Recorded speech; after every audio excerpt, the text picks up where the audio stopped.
my lovely viewers, welcome to my channel Candy Taj. আমি candy হাজির special মজার video নিয়ে।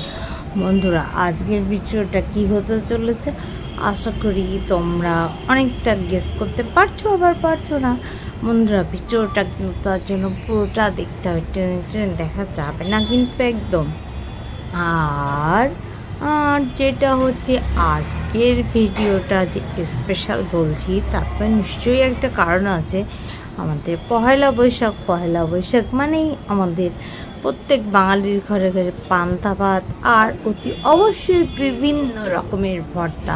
তো কি ভর্তা আর কি পান্তা ভাত কী দিয়ে খাচ্ছি আমরা সেটা দেখতে হলে ভিডিওটা দেখতে থাকো, আমার সঙ্গে থাকো। দেখো, আমার ছোট পুত্র ঘুম থেকে উঠে কাশি দিচ্ছে, তার ঠান্ডা লেগে গেছে। তো আমি ডাকছি যে ওট, এখন আমরা খেতে যাব। তো বন্ধুরা, আগে প্রিপারেশনটা করতে থাকি, তোমরা দেখতে থাকো আমার। বন্ধুরা, আজকের আয়োজনের মেন উদ্যোক্তা হচ্ছে নিপাকে তোমরা আগেও বিভিন্ন ভিডিওতে দেখেছো। তো আজকের যে ভর্তার জন্য অতি অবশ্যই পেঁয়াজ লাগে, তো পেঁয়াজ, রসুন, কাঁচা লঙ্কা এগুলো সব নিপা আগে থেকে কেটে রেডি করেছে। আর কালকে রাতে গরম ভাত রান্না করে তাতে গরম ভাতে আমরা জল দিয়ে রেখেছি যাতে ভাতটা খুব সুন্দর হয়, পারফেক্ট পান্তা ভাত বলতে যেটা বোঝায়। আর এদিকে প্রেসার কুকারে আলু সিদ্ধ করতে দিয়ে দেওয়া হয়েছে, কড়াইতে মাছ ভাজা হচ্ছে, যেটা বাঙালির পয়লা বৈশাখ উপলক্ষে প্রধান আকর্ষণ পান্তা ইলিশ আর শুকনো লঙ্কা ভাজা। এটা তো না হলে একদমই হয় না।